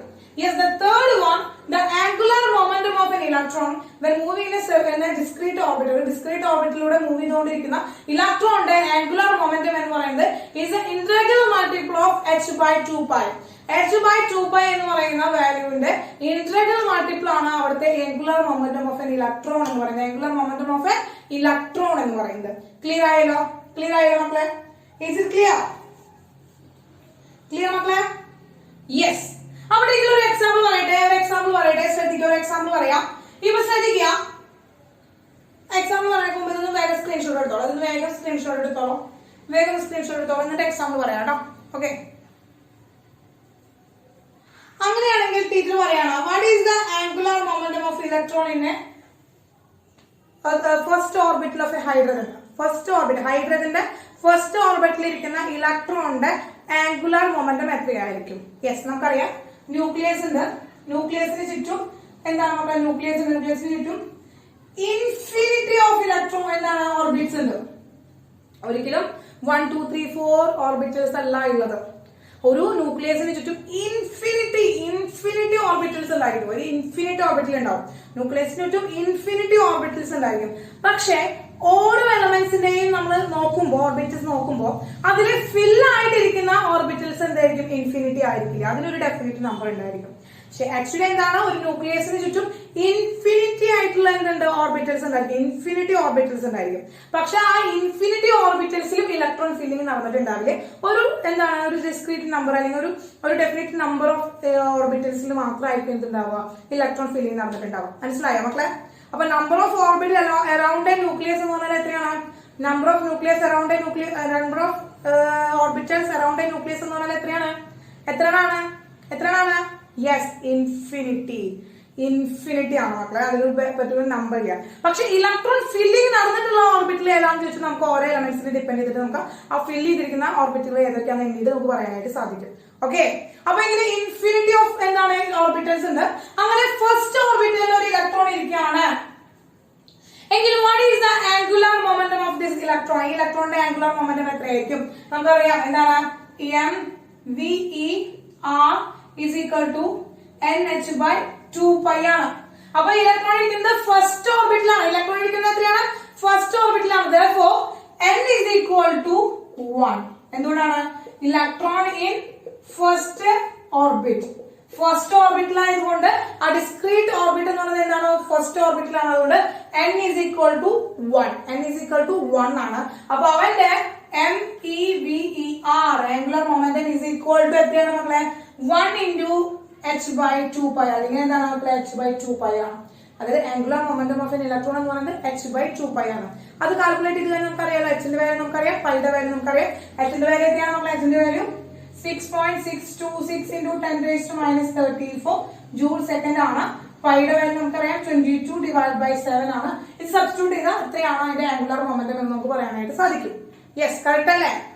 കറക്റ്റ് അല്ലേ മക്കളെ? അല്ലേ? യെസ്. ഇനി അങ്ങനെയാണെങ്കിൽ രണ്ടാമത്തെ ഓർബിറ്റിലാണ് ഒരു ഇലക്ട്രോൺ ഇരിക്കണമെന്ന് വിചാരിക്കാം. രണ്ടാമത്തെ ഓർബിറ്റിലാണ് ഒരു ഇലക്ട്രോൺ ഇരിക്കണമെന്ന് വിചാരിക്കാം. എന്തായിരിക്കും അവന്റെ ആംഗുലർ മൊമെന്റം? രണ്ടാമത്തെ ഓർബിറ്റിലാണ് ഇലക്ട്രോൺ ഇരിക്കണമെങ്കിൽ എന്തായിരിക്കും അവന്റെ ആംഗുലർ മൊമെന്റം? എന്തായിരിക്കും? MEVER is equal to 2h/2π ആവില്ലേ? 2h/2π ആവില്ലേ? 2 cancel ചെയ്ത് എന്തായി മക്കളെ? h/π ആവില്ലേ? h/π ആവില്ലേ? h/π ആവില്ലേ? 3 ആണെങ്കിൽ എന്തായിരിക്കും? മൂന്നാമത്തെ ഓർബിറ്റിലാണെങ്കിൽ എന്തായിരിക്കും? തേർഡ് ഓർബിറ്റിലാണെങ്കിൽ 3h/2π ആയിരിക്കും. 3h/2π ആയിരിക്കും. നാലാമത്തെ ഓർബിറ്റിലാണെങ്കിൽ എന്തായിരിക്കും മക്കളെ? 4h/2π ആയിരിക്കും. അതായത് ക്യാൻസൽ ചെയ്യുമ്പോൾ 2h/π ആയിരിക്കും. യെസ്. അപ്പൊ നമുക്ക് ആംഗുലർ മൊമെന്റം ഇങ്ങനെ ഏത് ഓർബിറ്റിലാണ് എങ്കിൽ ആ ഓർബിറ്റിന്റെ നമ്പർ ആണ്, എത്രാമത്തെ ഓർബിറ്റിലാണോ അതാണ് നമ്മൾ n ആയിട്ട് എടുക്കുന്നത്. ക്ലിയർ ആയോ? മക്കളെ? ക്ലിയർ ആയോ? യെസ്. ക്ലിയർ അല്ലേ എല്ലാവർക്കും? അല്ലേ? യെസ്. അങ്ങനെ തേർഡ് പോസ്റ്റ്ലേറ്റ്സും കഴിഞ്ഞു മക്കളെ. അപ്പോ ന്യൂമറിക്കൽസ് വരുന്ന വളരെ ഇമ്പോർട്ടന്റ് ആയിട്ടുള്ള ഒരു ഇക്വേഷൻ ആണ് നമ്മളിപ്പോ പഠിച്ചത്. എന്താണ്? MEVER is equal to nh/2π. Very important. ഇതിന്റെ ഡെറിവേഷൻസോ കാര്യങ്ങളോ ഒന്നും നമുക്ക് പഠിക്കാനില്ല. നമുക്ക് എന്താണ് ഇത് വെച്ചിട്ട് പ്രോബ്ലംസ് ആണ് വരിക, ന്യൂമറിക്കൽസ് ആണ് വരിക. വെരി ഇമ്പോർട്ടന്റ് ആണ് കേട്ടോ മക്കളെ. അപ്പൊ ഈ ഇക്വേഷൻ ഓർത്ത് വയ്ക്കുക. അപ്പൊ എന്തുകൊണ്ടാ നിങ്ങളുടെ ടെക്സ്റ്റ് ബുക്കിൽ ചിലപ്പോ ഈ ഒന്നും ഉണ്ടാവില്ല, അല്ലെങ്കിൽ നിങ്ങളുടെ ടീച്ചർമാർ ഈ ഒന്നും ഇട്ട് തന്നിട്ടുണ്ടാവില്ല. അപ്പൊ എന്തിനാണ് ടീച്ചർ ഈ ഇട്ട് തന്നിട്ടില്ല? m എന്താണ്? Mass of electron. ആ v എന്താണ്? Velocity of electron. അത് നിങ്ങൾക്ക് ആ ഇക്വേഷനിൽ നിന്ന് കണ്ടാൽ നിങ്ങൾക്ക് മനസ്സിലാവുന്നത് ആരാണെന്ന്, അത് എന്താണെന്ന്. അതിന് വേണ്ടിയിട്ടാണ് ടീച്ചർ എന്ത് ചെയ്തത്? അത് ME എന്നിട്ട് കൊടുത്ത് റെപ്രസെന്റ് ചെയ്തത് കേട്ടോ. ഇനി നിങ്ങളുടെ ടീച്ചർ നിങ്ങളോട് ഏതാണോ ഫോളോ ചെയ്യാൻ വേണ്ടി അത് ഫോളോ ചെയ്താൽ മതി. നിങ്ങൾക്ക് ഈസി ഏതാണോ അത് ഫോളോ ചെയ്താൽ മതി. ടീച്ചർ പറഞ്ഞു, ഞാൻ പറഞ്ഞു എന്നല്ല നോക്കേണ്ടത്. നിങ്ങൾക്ക് ഏതാണോ റിമെമ്പർ ചെയ്തെടുക്കാനായിട്ട്, നിങ്ങൾക്ക് ഏതാണോ ഓർമ്മ വരുന്നത് പെട്ടെന്ന് അല്ലെങ്കിൽ ഇൻഡിക്കേറ്റ് ചെയ്യാൻ പറ്റുന്നത് ഏതാണോ ആ ഇക്വേഷൻസ് ആണ് അല്ലെങ്കിൽ ആ റെപ്രസെന്റേഷൻസ് ആണ് ഫോളോ ചെയ്യേണ്ടത് കേട്ടോ. ഏത് എഴുതിയാലും നിങ്ങൾക്ക് മാർക്കൊന്നും പോവില്ല. ആൻസർ കറക്റ്റ് ആയാൽ മതി. ഓക്കെ? യെസ്. ഓക്കെ. അപ്പോ ഈ ഒരു എക്സാമ്പിളിൽ നിന്ന് നിങ്ങൾക്ക് മനസ്സിലായിരിക്കുന്നു. ടീച്ചർ ഇനി അടുത്ത പോസ്റ്റ്ലേറ്റ്സിലേക്ക് പോവാണ്. അപ്പൊ ഇത് എഴുതിയെടുക്കാനുണ്ടെങ്കിൽ ഒന്ന് എഴുതിയെടുത്തോ മക്കളെ. യെസ് മക്കളെ. അപ്പോ നെക്സ്റ്റ് പോസ്റ്റ്ലേറ്റ്സ് പറയുകയാണെങ്കിൽ ശ്രദ്ധിക്കാം. അതായത് ദ എമിഷൻ ഓഫ് അല്ലെങ്കിൽ the emission or absorption of energy. The emission of absorption of energy. ഒരു എനർജി എമിറ്റ് ചെയ്യുകയോ അല്ലെങ്കിൽ അബ്സോർബ് ചെയ്യുകയോ ചെയ്യുമ്പോൾ നമ്മൾ നേരത്തെ പറഞ്ഞ ഈ ന്യൂക്ലിയസിന് ചുറ്റുമുള്ള ഓർബിറ്റൽസ് ഉണ്ടല്ലോ, ഈ ന്യൂക്ലിയസിന് ചുറ്റുമുള്ള ഓർബിറ്റൽസ് ഉണ്ടല്ലോ, ഈ ഓർബിറ്റിൽ ഓരോ ഇലക്ട്രോൺസ് ഇരിക്കുന്നുണ്ടെന്ന് വിചാരിക്കാം, ന്യൂക്ലിയസിന് ചുറ്റുമുള്ള ഈ ഓർബിറ്റിൽ ഇലക്ട്രോൺസ് ഉണ്ടെന്ന് വിചാരിക്കാം. അങ്ങനെ എനർജി എമിറ്റ് ചെയ്യുകയോ അല്ലെങ്കിൽ അബ്സോർബ് ചെയ്യുകയോ ചെയ്യുമ്പോൾ ഈ ഇലക്ട്രോൺസ് ഒരു ഓർബിറ്റിൽ നിന്ന് മറ്റൊരു ഓർബിറ്റിലേക്ക് ജമ്പ് ചെയ്യുന്നു. എന്താണ് മക്കളെ? ഒരു ഓർബിറ്റിൽ നിന്ന് മറ്റൊരു ഓർബിറ്റിലേക്ക് ഇലക്ട്രോൺസ് എന്ത് ചെയ്യുന്നു മക്കളെ? ജമ്പ് ചെയ്യുന്നു. That is the next postulates എന്ന് പറയുന്നത് കേട്ടോ. Emission or absorption of energy. എന്താണ് മക്കളെ? The emission or absorption of energy അല്ലെങ്കിൽ the emission of absorption of radiation. The emission or absorption of radiation, the electron of എന്താണ്? The electron of one orbit, electron of one orbit jump into another orbit, simple ആയിട്ട് പറയുകയാണെങ്കിൽ ഒരു energy കൊടുക്കുകയോ അല്ലെങ്കിൽ ഒരു energy നമ്മൾ emit ചെയ്യുകയോ ചെയ്യുമ്പോൾ ഇവിടെ ഇലക്ട്രോണുകൾ സ്ഥലം മാറിയിരിക്കുന്നു. ഇപ്പൊ നമ്മള് ക്ലാസ് എടുത്തോണ്ടിരിക്കാന്ന് വിചാരിക്കാം. അപ്പൊ നമ്മളിപ്പോ ട്യൂഷൻ ക്ലാസ്സിലേക്ക് വരാന്ന് വെച്ചാൽ 5-6 ബെഞ്ച് ഇങ്ങനെ കിടക്കുന്നുണ്ടായിരിക്കും. അപ്പോ ഇതിലെ കുറെ പഠിപ്പിസ്റ്റുകളൊക്കെ ആയിട്ടുള്ള സ്റ്റുഡൻസ്, ഇന്ന് വെപ്പുള്ള കുറച്ച് സ്റ്റുഡൻസ് എന്ത് ചെയ്യും, അല്ലെങ്കിൽ കുറച്ച് ഗട്സ് ഒക്കെ ഉള്ള കുറച്ച് ധൈര്യമൊക്കെ ഉള്ള സ്റ്റുഡൻസ് എപ്പോഴും ഫ്രണ്ട് ബെഞ്ചിൽ വന്നിട്ട് ഇരിക്കാനായിട്ട് ഇഷ്ടപ്പെടും. എന്നാൽ ഓൾമോസ്റ്റ് ഓഫ് സ്റ്റുഡൻസും ഇപ്പോഴത്തെ ഒരു ജനറേഷനിൽ നോക്കുകയാണെങ്കിൽ എന്താണ് മക്കളെ, നിങ്ങൾക്കൊന്നും ഫ്രണ്ട് ബെഞ്ചിൽ ഇരിക്കാനുള്ള ഒരു ധൈര്യം ഉണ്ടാവില്ല. കാരണം നിങ്ങൾക്ക് ഫ്രണ്ട് ബെഞ്ച് നിങ്ങൾ പ്രിഫർ ചെയ്യില്ല. കാരണം എന്താ? ടീച്ചറുടെ തൊട്ടടുത്തിരിക്കുന്ന ബെഞ്ച് അല്ലെ, അപ്പൊ ടീച്ചർ എപ്പോഴും എന്ത് ചെയ്യും? കിട്ടിയടാ എന്ന് പറഞ്ഞാൽ നിങ്ങളുടെ ബുക്കിലേക്ക് എപ്പോഴും നോക്കിക്കൊണ്ടിരിക്കും അല്ലെ. കിട്ടിയടാ എന്ന് ചോദിച്ചോണ്ടിരിക്കും നമ്മൾ. അപ്പൊ നിങ്ങൾക്ക് അതൊരു ഡിസ്റ്റർബൻസ്. ഉത്തരം തെറ്റി കഴിഞ്ഞാൽ നല്ല കിട്ടും കലേമേ, നല്ല കിഴക്ക് കിട്ടും, ചിലപ്പോൾ ചെവിയും വെച്ചും, ചിലപ്പോൾ കൈയും വെച്ചും അല്ലെ, ചിലപ്പോൾ ചൂടിലെടുത്ത് അടിക്കും. അപ്പൊ നിങ്ങൾക്ക് പേടിയാണ് അല്ലെ, ടീച്ചർ എങ്ങനെയാണത് ആ തെറ്റ് മണ്ടത്തരാൻ വിജയിക്കണ്ടാവേ. അപ്പൊ ചിലപ്പം ആ ഡെസ്കിനെടുത്ത് തലമടിക്കാൻ തോന്നും നമുക്ക് ആ ചെയ്ത് വെച്ച ഉത്തരം കാണുമ്പോൾ. അപ്പൊ അതുകൊണ്ട് എന്ത് ചെയ്യും, അടി കിട്ടാനും ചീത്ത കേൾക്കാനുള്ള ചാൻസ് കൂടുതലായിരിക്കും. അപ്പൊ നിങ്ങൾ എവിടെ പ്രിഫർ ചെയ്യുക? നിങ്ങൾ ബാക്കിലൊക്കെ പോയിട്ടിരിക്കാൻ, അല്ലെങ്കിൽ നിങ്ങൾക്ക് ഇഷ്ടമായിട്ടുള്ള കംഫർട്ടബിൾ പ്ലേസിൽ പോയിട്ട് നിങ്ങൾ ഇരിക്കും. അതെനിക്കറിയാം ബാക്ക് ബെഞ്ച് ഇഷ്ടമാണെന്ന്. അപ്പൊ ലാസ്റ്റ് മിഡിൽ ബെഞ്ച് അത് നമുക്കറിയാം. കാരണം വെച്ചാല് അതാകുമ്പോ ബാക്കിൽ നിന്നുള്ള ചീത്തയും കേൾക്കില്ല, ബാക്ക് ബെഞ്ചേഴ്സ് എന്നുള്ള പേരും വന്നില്ല. ഫ്രണ്ടിൽ ഇരുന്നിട്ട് പേടിക്കും വേണ്ട, മിഡിൽ അങ്ങോട്ട് ഇരുന്ന് കഴിഞ്ഞാല് ആർക്കും ഒരു ഉപദ്രവം ഇല്ലാണ്ട് അങ്ങോട്ട് വെക്കോളാം അല്ലേ ഏഞ്ചലെ? എനിക്കറിയാം പിന്നെ. അപ്പൊ നമ്മൾ എവിടെയെങ്കിലും പ്രിഫർ ചെയ്യും. ടീച്ചർ നല്ല ചൂടിൽ വന്നേക്കാം, അവിടെ ഇരുന്നിട്ട് ബാക്ക് ബെഞ്ചിൽ എന്നിട്ട് ഒന്നും ശ്രദ്ധിക്കണില്ല. എനിക്ക് വന്നടാ ഫ്രണ്ട് കയറുന്നതാന്ന് പറഞ്ഞ എങ്ങനെ എന്ത് ചെയ്യും? ഞാൻ പറഞ്ഞാൽ മാത്രമല്ലേ നിങ്ങൾ അവിടെ നെനിച്ചിട്ട് ഫ്രണ്ടിലത്തെ ബെഞ്ചിൽ വന്നിരിക്കുള്ളൂ അല്ലെ? വിഷ്ണു ബാക്കിൽ പോയിരിക്കുക, ബാക്ക് ബെഞ്ചിൽ പോയിരിക്കുക. വിഷ്ണു ഇവിടെ കയറിയിരിക്കേ, ഫ്രണ്ടിൽ വന്നിരുന്നേ, അവിടെ വന്നിരുന്നേ, ഫ്രണ്ടിൽ കയറിയിരുന്നേ എന്ന് ഞാൻ പറഞ്ഞാൽ മാത്രമല്ലേ നിങ്ങൾ കയറിയിരിക്കുള്ളൂ. ഞാൻ പറയണം, ഒരു എനർജി എന്ത് ചെയ്യണം, ഞാൻ തരാണ് എന്നാൽ മാത്രം നിങ്ങൾ ഫ്രണ്ട് കയറിയിരിക്കുള്ളൂ അല്ലേ? യെസ്. അല്ലെങ്കിൽ പിന്നെ എപ്പോഴാണ് നിങ്ങൾ ഫ്രണ്ട് കയറി ഇരിക്കുക? നിങ്ങൾ ഫ്രണ്ടിൽ അവിടെ ഇവിടെ വന്നിരിക്കുക. എവിടെയാണ് എപ്പോഴും ധൈര്യത്തോടെ കൂടിയിട്ട് നിങ് ബെല്ലടിച്ചു അല്ലെ, ബെല്ലടിച്ചു, ഞാൻ ഇറങ്ങിപ്പോയി. അപ്പോഴും നിങ്ങൾക്ക് എനർജി കിട്ടി. അപ്പോഴും നിങ്ങൾക്ക് എന്തായി? ടീച്ചറെ പേടിക്കേണ്ട ആവശ്യമില്ല. ടീച്ചർ പോയി, യെസ് ഫ്രണ്ടിൽ വന്നിരിക്കാം, എവിടെ ഇരുന്നിട്ട് വേണമെങ്കിൽ നിങ്ങൾക്ക് വർത്താനം പറയാം. യെസ്, കറക്റ്റ് ആണല്ലോ മക്കളെ. അതുപോലെ തന്നെയാണ് നോക്കുക. ടീച്ചറാണ് ആ ന്യൂക്ലിയസ് എന്ന് വിചാരിക്കാം. അപ്പൊ അല്ലെങ്കിൽ ആ ഓരോ ബെഞ്ചുകളാണ് ഓർബിറ്റൽസ് എന്ന് വിചാരിക്കാം. അപ്പൊ ഈ ഇലക്ട്രോൺസ് വെറുതെ ഇങ്ങനെ ഒരു ആറ്റം ഇരിക്കുമ്പോൾ ആ ഷെല്ലിലൂടെ അല്ലെങ്കിൽ ഓർബിറ്റിലൂടെ ഇലക്ട്രോൺസ് ഇങ്ങനെ റിവോൾവ് ചെയ്തുകൊണ്ടിരിക്കുന്ന സമയത്ത് ഒരിക്കലും ഇലക്ട്രോൺ ഒരു സ്ഥലത്ത് നിന്ന് മറ്റൊരു സ്ഥലത്തേക്ക് പോവില്ല. കാരണം അവർ കംഫർട്ടായിട്ട് അവിടെ ഇരിക്കണം. അപ്പൊ ഒരിക്കലും എന്താ ഞാനിവിടെ ഇരിക്കുള്ളൂ, ഞാൻ ഇങ്ങോട്ട് വരില്ല എന്നിട്ട് അവർ കംഫർട്ടായിട്ടിരിക്കണം, അവർ എങ്ങോട്ടും മൂവ് ചെയ്യില്ല. എന്നാൽ നമ്മളൊരു ഇലക്ട്രോണിനെ അല്ലെങ്കിൽ ഒരു ആറ്റത്തില് നമ്മൾ എന്ത് ചെയ്യണം? ഒരു എമിഷൻ ഓഫ് എ റേഡിയേഷൻ, ഒരു റേഡിയേഷൻ എമിറ്റ് ചെയ്യുകയോ അല്ലെങ്കിൽ ഒരു റേഡിയേഷൻ അബ്സോർബ് ചെയ്യുകയോ ചെയ്യുമ്പോൾ ഇലക്ട്രോൺസ് എന്ത് ചെയ്യുന്നു മക്കളെ? ഒരു ഓർബിറ്റിൽ നിന്ന് മറ്റൊരു ഓർബിറ്റിലേക്ക് എന്ത് ചെയ്യുന്നു? ജമ്പ് ചെയ്യുന്നു. പിടികിട്ടിയ കഥ മനസ്സിലായോ മക്കളെ? Okay, yes. അപ്പൊ അതാണ് അടുത്ത പോസ്റ്റ്ലേറ്റ് ആയിട്ട് നമ്മൾ എഴുതാൻ പോകുന്നത്. Emission or absorption of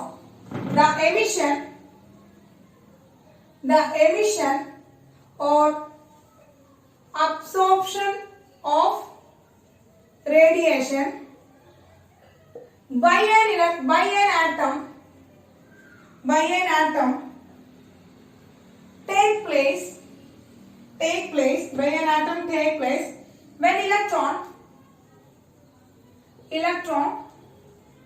jumps from one stationary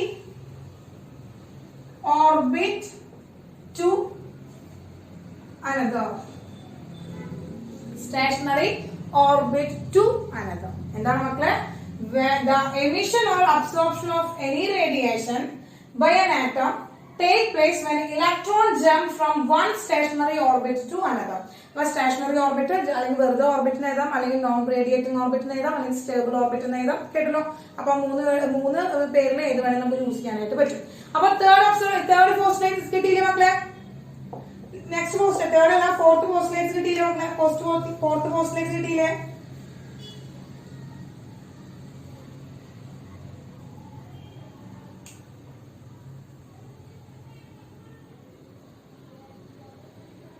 yes. Okay, അപ്പോ നമ്മൾ എന്താണ് പുറത്തുനിന്ന് ഒരു എനർജി കൊടുക്കുക അല്ലെങ്കിൽ നമ്മൾ ഒരു എനർജി എടുക്കുക, ഒരു എക്സ്റ്റേണൽ എനർജി അപ്ലൈ ചെയ്യുമ്പോഴാണ് അവിടെ ഇലക്ട്രോൺസിന്റെ ജമ്പ് ഉണ്ടാവുക. അപ്പൊ ആ റേഡിയേഷൻ വരുന്നത് നമുക്കറിയാം. റേഡിയേഷൻ എങ്ങനെയാ വരിക? റേഡിയേഷൻ വരുന്നത് ക്വാണ്ടാസ് ആയിട്ടാണ് അല്ലെ, ക്വാണ്ടം ആയിട്ടാണ് വരിക, ഒരു ക്വാണ്ടം ആയിട്ടാണ് വരിക അല്ലെ, പാക്കറ്റ്സ് ഓഫ് എനർജീസ് ആയിട്ടാണ് വരിക. ആ സ്മോളസ്റ്റ് പാക്കറ്റ്സിനെയാണ് നമ്മൾ ക്വാണ്ടം എന്ന് പറയുന്നത് അല്ലെ. ക്വാണ്ടം എന്ന് പറയുന്നത് HNu ആണ്. അതുപോലെ എന്താണ് ഇന്റഗ്രൽ മൾട്ടിപ്പിൾ ഓഫ് HNu തന്നെയാണ് NHNu എന്നാണ് നമ്മൾ പഠിച്ചിരിക്കുന്നത് അല്ലെ. എനർജി എന്ന് പറയുന്നത് എനർജി ഓഫ് എൻ ക്വാണ്ടം, ഒരു ക്വാണ്ടത്തിന്റെ എനർജി എന്ന് പറയുന്നത് HNu ആണ്. ഈസിക്കൽ HNu എന്ന് പഠിച്ചു. ഒന്നാമത്തെ ഒരു ക്വാണ്ടം ആണെങ്കിൽ HNu, രണ്ടാമത്തെ ആണെങ്കിൽ 2HNu എന്ന് നമ്മൾ പഠിച്ചു അല്ലെ. അപ്പൊ അങ്ങനെ റേഡിയേഷൻസ് വരുമ്പോൾ ആ ഒരു എക്സ്റ്റേണൽ എനർജി കിട്ടിയാലാണ് അവിടെ ജമ്പിങ് ഓഫ് ഇലക്ട്രോൺസ് നടക്കുള്ളൂ, one orbit to another. Yes, clear മക്കളെ? യെസ്. ഇനി ഇവിടുന്ന് നമ്മൾ പറഞ്ഞില്ലേ, ഇപ്പോൾ റേഡിയേഷൻ എമിറ്റ് ചെയ്യുന്നുണ്ട് അല്ലെങ്കിൽ എന്താണ് റേഡിയേഷൻ എമിറ്റ് ചെയ്യുന്നുണ്ട്. The radiation is emitted or absorbed as a single quantum whose energy is equal to the difference in energies of the electron in the two orbits involved. അതായത് ഇപ്പൊ നമ്മൾ പറഞ്ഞില്ലേ, അതായത് ഇപ്പൊ ടീച്ചർ പറഞ്ഞു, ഇപ്പൊ സിമ്പിൾ ആയിട്ട് പറയുകയാണെങ്കിൽ അതേ വലിയ പോസ്റ്റ്ലേറ്റ്സ് ആണ് നമുക്ക് എഴുതി വെച്ചിരിക്കുന്നത് കേട്ടോ. വലിയ പോസ്റ്റ്ലേറ്റ്സ് ആണ് എഴുതി വെച്ചിരിക്കുന്നത്. പക്ഷെ അതിന് സിമ്പിൾ ആക്കിയിട്ടൊന്ന് പറയുകയാണെങ്കിൽ ഇപ്പോ നമ്മൾ പറഞ്ഞു ഈ റേഡിയേഷൻസ് എമിറ്റ് ചെയ്യുന്നുണ്ട് അല്ലെങ്കിൽ അബ്സോർബ് ചെയ്യുന്നുണ്ട്. നമ്മൾ എമിറ്റ് ചെയ്യുന്നത് റേഡിയേഷൻ അബ്സോർബ് ചെയ്യുന്നുണ്ട്. ഈ റേഡിയേഷൻ എമിറ്റ് ചെയ്യുന്നതും അബ്സോർബ് ചെയ്യുന്നതുമായിട്ടുള്ള ഒരു എമൗണ്ട് ഇല്ലേ, ഇത്ര എമൗണ്ട് എനർജി ഉണ്ടല്ലോ, ഒരു എക്സ്റ്റേണൽ എനർജി വേണമെന്ന് പറഞ്ഞല്ലോ. ഈ എനർജി എന്ന് പറയുന്നത് ഒരു ഷെല്ലുണ്ടല്ലോ, ഒരു ഷെല്ല്, ആ ഒരു ഷെല്ലിൽ നിന്ന് മറ്റൊരു ഷെല്ലിലേക്ക് ചാടാനായിട്ട് ആ ഓരോ ഷെല്ലിൽ എടുക്കുന്ന ഇലക്ട്രോണിന്റെ എനർജി ഉണ്ടല്ലോ, ആ എനർജി ഡിഫറൻസ് ആണ് അവിടുത്തെ ആവശ്യമുള്ള എന്ന് പറയുന്നത് എനർജി എന്ന് പറയുന്നത്. ഈ രണ്ട് ഓർബിറ്റൽസും തമ്മിലുള്ള എനർജി, ഫസ്റ്റ് ഓർബിറ്റിൽ ഇരിക്കുന്ന ഒരു ഇലക്ട്രോണിന്റെ എനർജി, രണ്ടാമത്തെ ഓർബിറ്റിൽ ഇരിക്കുന്ന ആ ഒരു ഇലക്ട്രോണിന്റെ എനർജികളും തമ്മിലൊരു ഡിഫറൻസ് ഉണ്ടായിരിക്കില്ലേ, ആ ഡിഫറൻസ് ആണ് അവിടെ ഒരു ഇലക്ട്രോണെ ജമ്പ് ചെയ്യിക്കാൻ എക്സ്റ്റേണൽ ആയിട്ട് കൊടുക്കേണ്ട എനർജി. ക്ലിയർ ആയോ? വലുത് മനസ്സിലായോ? കഥ വലുത് മനസ്സിലായോ? യെസ്. അതായത് ഒരു ഷെല്ലിൽ നിന്ന് മറ്റൊരു ഷെല്ലിലേക്ക് ഇലക്ട്രോൺ ജമ്പ് ചെയ്യാനായിട്ട്, ഒരു ഷെല്ലിൽ നിന്ന് മറ്റൊരു ഷെല്ലിലേക്ക് ഇലക്ട്രോൺ ജമ്പ് ചെയ്യാനായിട്ട് അവിടെ ആവശ്യമുള്ള ഒരു എക്സ്റ്റേണൽ എനർജി എന്ന് പറയുന്നത് ആ രണ്ട് ഷെല്ലിലിരിക്കുന്ന ഇലക്ട്രോണുകളുടെ എനർജിയുടെ ഡിഫറൻസ് ആണ്. ആ രണ്ട് ഷെല്ലിലിരിക്കുന്ന ഇലക്ട്രോണുകളുടെ എനർജിയുടെ ഡിഫറൻസ് ആണ്. അതാണ് അദ്ദേഹം അടുത്ത് എഴുതി വെച്ചിരിക്കുന്ന പോസ്റ്റ്ലേറ്റ്സ് എന്ന് പറയുന്നത്. എന്താണ് മക്കളെ? The radiation is emitted or absorbed as a single quantum whose energy is equal to difference in energy of the electron in the two orbit involved.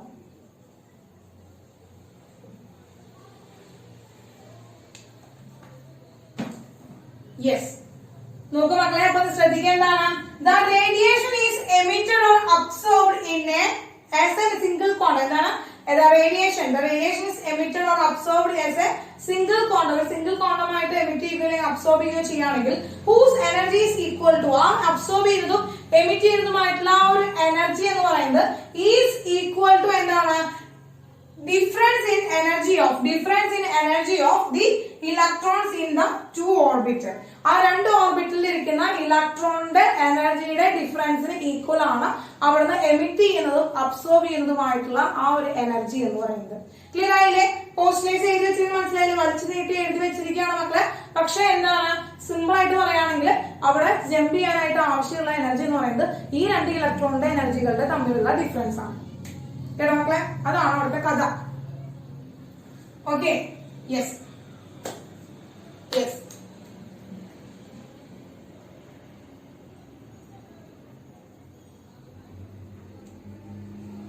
Yes. അപ്പൊ നോക്കുക മക്കളെ, അപ്പൊ രണ്ട് ഇലക്ട്രോൺസ് ഉണ്ട്. ഈ ഇവിടെ രണ്ട് ഇലക്ട്രോൺസ് ഉണ്ട്. This is E1 and E2 എന്ന് പറയുന്നതാണ് അവിടുത്തെ എനർജി എന്ന് പറയുന്നത്. രണ്ട് ഓർബിറ്റിലായിട്ട് ഇലക്ട്രോൺസ് ഇരിക്കുന്നുണ്ട്, രണ്ട് ഓർബിറ്റിലുണ്ട്. അപ്പൊ ഈ ഒന്നാമത്തെ ഓർബിറ്റിൽ ഇരിക്കുന്ന എനർജി, ഒന്നാമത്തെ ഓർബിറ്റിലെ എനർജി E1 ആണ്, രണ്ടാമത്തെ ഓർബിറ്റിലെ എനർജി E2 ആണ്. രണ്ട് എനർജീസ് ആണ് പറയുന്നത്, E1 ആൻഡ് E2 എന്ന് പറയുന്ന എനർജിയാണ്. അപ്പൊ ഇവിടെ ആവശ്യമുള്ള എനർജി റിക്വയർഡ് ടു അല്ലെങ്കിൽ എമിഷൻ ഓർ അബ്സോർപ്ഷൻ ആവശ്യമുള്ള എനർജി എന്ന് പറയുന്നത് ആ എമിറ്റ് ചെയ്യുന്ന റേഡിയേഷന്റെയും അല്ലെങ്കിൽ അബ്സോർബ് ചെയ്യുന്ന റേഡിയേഷന്റെയും എനർജി എന്ന് പറയുന്നത് എന്താണ് മക്കളെ? Which is equal to E2 minus E1 ആണ്. Which is equal to E2 minus E1 ആണ്. അതാണ് അവിടെ പറയുന്നത്. ഓക്കെ, E2 മൈനസ് E1 ആണ് is equal to delta E എന്ന് നമുക്ക് പറയാം. is equal to delta E എന്ന് പറയാൻ പറ്റും. is equal to delta E എന്ന് പറയാൻ പറ്റും. അതെന്താണ് മക്കളെ? ഒരു സിംഗിൾ ക്വാണ്ടം ആണ്. is equal to h nu. അപ്പോൾ delta is equal to h nu ആണ്. അതായത് ആ രണ്ട് ഓർബിറ്റിൽ തമ്മിലുള്ള എനർജി ഡിഫറൻസ് എന്ന് പറയുന്നത് എത്രയാണ് മക്കളെ? h nu ആണ്. ആ രണ്ട് ഓർബിറ്റിൽ തമ്മിലുള്ള എനർജി ഡിഫറൻസ് എന്ന് പറയുന്നത് എന്താണ് മക്കളെ? h nu ആണ്. അപ്പൊ എന്താണ് ശ്രദ്ധിക്കാൻ മക്കളെ? അടുത്തൊരു ഇക്വേഷൻ ആണ് E2 minus E1 is equal to delta E which is equal to h nu. Second equation. Clear ആയോ? എന്താ പറഞ്ഞത് മനസ്സിലായോ? ക്ലിയർ ആയോ മക്കളെ? ഡൗട്ട് ഒന്നും ഇല്ലല്ലോ? Yes yes yes yes. Okay okay. ഇനി ഒരു കാര്യം പറയട്ടെ ടീച്ചർ. ഇപ്പൊ നമ്മൾ പറഞ്ഞു, ഇപ്പൊ എന്താണ് ഇലക്ട്രോണിനെ നമ്മൾ കൊടുക്കുകയാണ്. അപ്പൊ എന്താണ് h nu എന്ന് പറയുന്ന എനർജി ഞാൻ അവിടെ കൊടുക്കുകയാണെങ്കിൽ, h nu എന്ന് പറയുന്ന ഒരു എനർജി ഞാൻ അവിടെ കൊടുക്കുകയാണെങ്കിൽ ആ എനർജിയുള്ള റേഡിയേഷൻ ഞാൻ ഒരു ആറ്റത്തിലേക്ക് കൊടുക്കുകയാണെങ്കിൽ ആ ഇലക്ട്രോൺ ഈ ഒരു ഗ്രൗണ്ട് സ്റ്റേറ്റിൽ നിന്ന് അല്ലെങ്കിൽ ഈ ഒരു ചെറിയ ഓർബിറ്റിൽ നിന്ന്, അതായത് ചെറിയ സ്റ്റേറ്റിലിരിക്കുന്ന ഓർബിറ്റിൽ നിന്ന് അടുത്ത ഓർബിറ്റിലേക്ക് എന്ത് ചെയ്യുന്നു? അവൻ ജമ്പ് ചെയ്യുന്നു. അങ്ങനെ എക്സൈറ്റ്. അപ്പൊ എനർജി കിട്ടുമ്പോ എക്സൈറ്റഡ് സ്റ്റേറ്റിലേക്ക് എന്ത് ചെയ്യുന്നു? മൂവ് ചെയ്യുന്നു. എനർജി കിട്ടുമ്പോ എക്സൈറ്റഡ് സ്റ്റേറ്റിലേക്ക് മൂവ് ചെയ്യുന്നു മക്കളെ. അപ്പൊ ഓർത്തേക്കുന്ന ഞാൻ ഗ്രൗണ്ട് സ്റ്റേറ്റ് എന്നൊരു പേര് പറഞ്ഞു അല്ലെ? Ground state. അപ്പൊ ഗ്രൗണ്ടിൽ കയറി ഇരിക്കുക എന്നുള്ളതല്ല. ഗ്രൗണ്ട് സ്റ്റേറ്റ് എന്ന് വെച്ചാൽ എന്താ? ഗ്രൗണ്ടിൽ പോയിരിക്കുക. ആ സ്റ്റേറ്റിന്റെ ഗ്രൗണ്ട് എന്നുള്ളതല്ല അർത്ഥം. എന്താണ് ഗ്രൗണ്ട് സ്റ്റേറ്റ് എന്ന് വെച്ചാൽ? Lowest energy level. എന്താണ് മക്കളെ? ലോവസ്റ്റ് എനർജി സ്റ്റേറ്റിനാണ് പറയുന്നത്. ലോവസ്റ്റ് എനർജി സ്റ്റേറ്റ് എന്താണ് മക്കളെ? Lowest energy state. Lowest energy state നമ്മൾ എന്ന് പറയാ ഗ്രൗണ്ട് സ്റ്റേറ്റ്. ഗ്രൗണ്ട് സ്റ്റേറ്റ് എന്നാണ് പറയുക. ഗ്രൗണ്ട് സ്റ്റേറ്റ് എന്നാണ് പറയാം. അപ്പോ അങ്ങനെ ഒരു ഗ്രൗണ്ട് സ്റ്റേറ്റിലിരിക്കുന്ന അല്ലെങ്കിൽ ലോവസ്റ്റ് എനർജി സ്റ്റേറ്റിലിരിക്കുന്ന ഒരു ഇലക്ട്രോണിനെ അതിന്റെ ഹയർ എനർജി ലെവലിലേക്ക് എന്ത് ചെയ്യണം? മാറ്റണമെങ്കിൽ അല്ലെങ്കിൽ ജമ്പ് ചെയ്യിക്കണമെങ്കിൽ ടീച്ചർ എന്ത് ചെയ്യണം? ഒരു h nu എനർജി അവിടെ എന്ത് ചെയ്യണം? എക്സ്റ്റേണൽ ആയിട്ട് കൊടുക്കണം. അപ്പോ ആറ്റം എനർജി അബ്സോർബ് എന്ത് ചെയ്യും? Electron transmit into an excited state. Electron transmit into excited state. ഒരു എക്സൈറ്റഡ് സ്റ്റേറ്റിലേക്ക് മാറും. ആ ഇലക്ട്രോൺ എന്താണ്? Transmit into excited state. ആ എക്സൈറ്റഡ് സ്റ്റേറ്റ് എന്ന് പറഞ്ഞാൽ എന്താണ്? ഇപ്പൊ ടീച്ചർ എന്ത് പറയാണ്? ടീച്ചർക്ക് പുറത്തേക്ക് പോകണം. അപ്പൊ പുറത്തേക്ക് പോകാനായിട്ട് എന്ത് ചെയ്യണം? എന്റെ അമ്മ എന്താണ് അച്ഛൻ കുറച്ച് എന്ത് ചെയ്തു? കുറച്ച് പൈസ തന്നു. അതുകൊണ്ട് ടീച്ചർ പുറത്തേക്ക് പോയി കഴിഞ്ഞാൽ പുറത്തേക്ക് പോവാണ്. അപ്പൊ എന്താണ്? ലാവിഷ് അല്ല, 100 രൂപയല്ല, കുറച്ചധികം പൈസ തന്നു. അപ്പൊ കുറച്ച് പൈസ പറഞ്ഞ ടീച്ചർക്ക് എന്താ? പുറത്ത് പോയി കഴിഞ്ഞാൽ ടീച്ചർ എന്താണ്? ടീച്ചർ പുറത്തേക്ക് പോകുമ്പോ എന്താണ്? ടീച്ചർക്ക് എന്താണ്? എന്ത് വേണമെങ്കിലും മേടിക്കാം. സാധനങ്ങൾ എന്ത് വേണമെങ്കിലും മേടിക്കാം. അങ്ങനെ എക്സൈറ്റഡ് ആയിട്ട് സ്റ്റേറ്റിലേക്ക് മാറി നടത്താം. അതായത് ടീച്ചർ കുറെ കാശ് കിട്ടി. അപ്പൊ കുറെ ആക്റ്റീവ് ടീച്ചർക്ക് എനർജി കിട്ടി. ആ പൈസ എന്ന് പറഞ്ഞ എനർജി. ആ എനർജി കിട്ടിയപ്പോൾ ടീച്ചർ എന്ത് ചെയ്തു? പുറത്തേക്ക് പോയി. ടീച്ചർക്ക് ആവശ്യമുള്ള ഫുഡ് കഴിച്ചു, സാധനങ്ങൾ മേടിച്ചു, എല്ലാം കഴിഞ്ഞു. ആ എനർജി എന്ന് പറഞ്ഞാൽ അവിടെ തീർന്നു കഴിഞ്ഞപ്പോ വീണ്ടും എങ്ങോട്ട് വരും ടീച്ചർ? വീണ്ടും തിരിച്ച് വീട്ടിലേക്ക് വന്നു. അപ്പോ എനർജി അവിടെ തീരുകയാണെങ്കിൽ, എനർജി അവിടെ കഴിയുകയാണെങ്കിൽ, അല്ലെങ്കിൽ എനർജി അവിടെ എടുക്കുകയാണെങ്കിൽ വീണ്ടും തിരിച്ചുണ്ട് അത് കയ്യിലുള്ളതൊക്കെ എനർജി തീർന്നു കഴിഞ്ഞപ്പോ കയ്യിലുള്ള എനർജി കൊടുത്തു കഴിഞ്ഞപ്പോ എമിറ്റ് ചെയ്ത് കഴിഞ്ഞപ്പോ ഞാൻ തിരിച്ച് എവിടേക്ക് വന്നു? എന്റെ ആ നോർമൽ ഗ്രൗണ്ട് സ്റ്റേറ്റിലേക്ക് വന്നു. ക്ലിയർ ആയി മക്കളെ? അപ്പോ ഇവിടെ ഈ ആറ്റത്തിന്റെ കാര്യം പറയുകയാണെങ്കിൽ അല്ലെങ്കിൽ ഈ ആറ്റത്തിന്റെ ഇലക്ട്രോണിന്റെ കാര്യം പറയുകയാണെങ്കിൽ ഗ്രൗണ്ട് സ്റ്റേറ്റിൽ കിടക്കുന്ന ഒരു ഇലക്ട്രോണിനെ എനർജി കിട്ടിക്കഴിഞ്ഞാൽ Hν എന്ന് പറയുന്ന ഒരു എനർജി കിട്ടിക്കഴിഞ്ഞാൽ ഒരു എക്സ്റ്റേണൽ എനർജി കിട്ടിക്കഴിഞ്ഞാൽ ഇത് ട്രാൻസ്മിറ്റ് ഇൻ എക്സൈറ്റഡ് സ്റ്റേറ്റ്.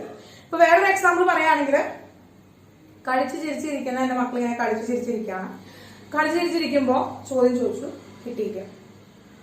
നല്ല ചീത്തയായിട്ട് ടീച്ചറാണ്. ടീച്ചർ അടിപൊളിയായിട്ട് ചീത്ത പറഞ്ഞു, ഭയങ്കരമായിട്ട് ചീത്ത പറഞ്ഞു.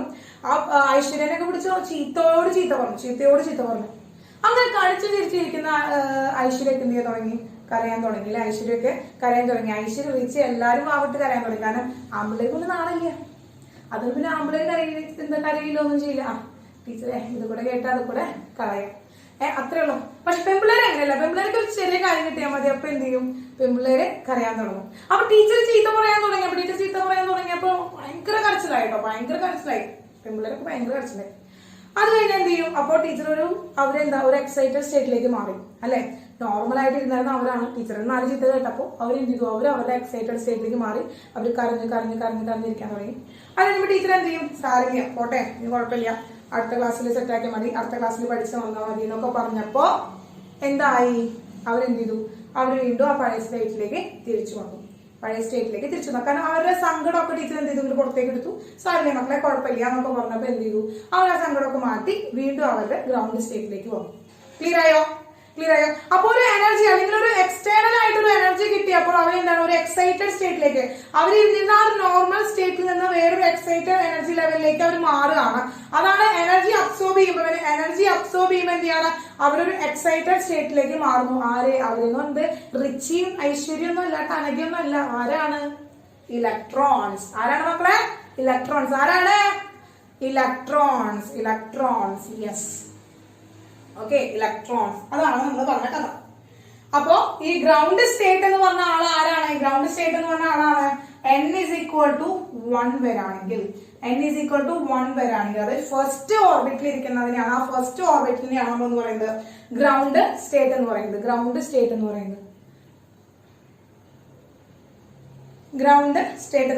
എന്താണ് മക്കളെ? ആ ഒരു ഗ്രൗണ്ട് സ്റ്റേറ്റ് എന്ന് പറയുന്നത് ആ ഫസ്റ്റ് ഓർബിറ്റിനെയാണ് നമ്മൾ എന്ന് പറയുന്നത് ഗ്രൗണ്ട് സ്റ്റേറ്റ് എന്ന് പറയുന്നത് കേട്ടോ.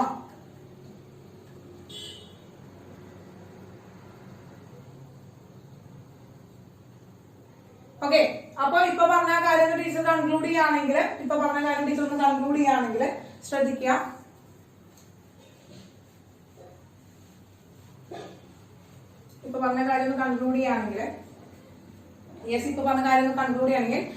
ഇലക്ട്രോൺ അബ്സോർബ് എനർജി എന്താ ചെയ്യുക?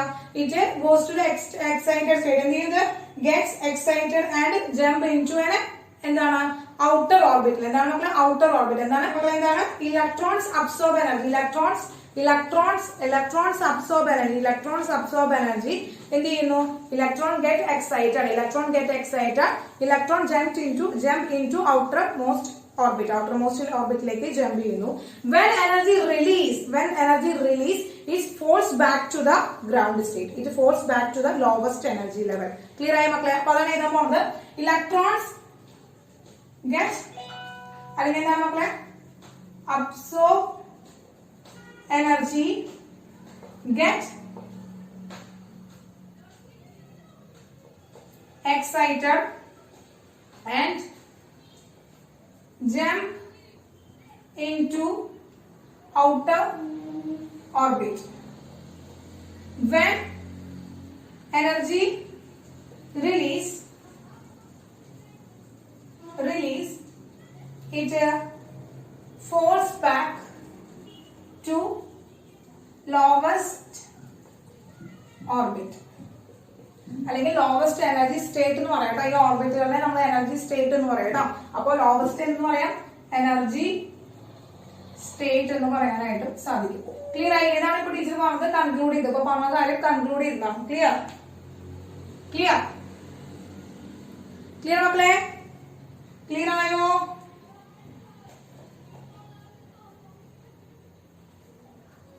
Yes.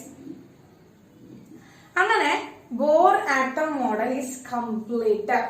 Bore atom model is completed. അതായത് അദ്ദേഹത്തിന്റെ ആ തിയറി അവിടെ കംപ്ലീറ്റ് ആയി. തിയറി നമ്മുടെ കംപ്ലീറ്റ് ആയിട്ടോ.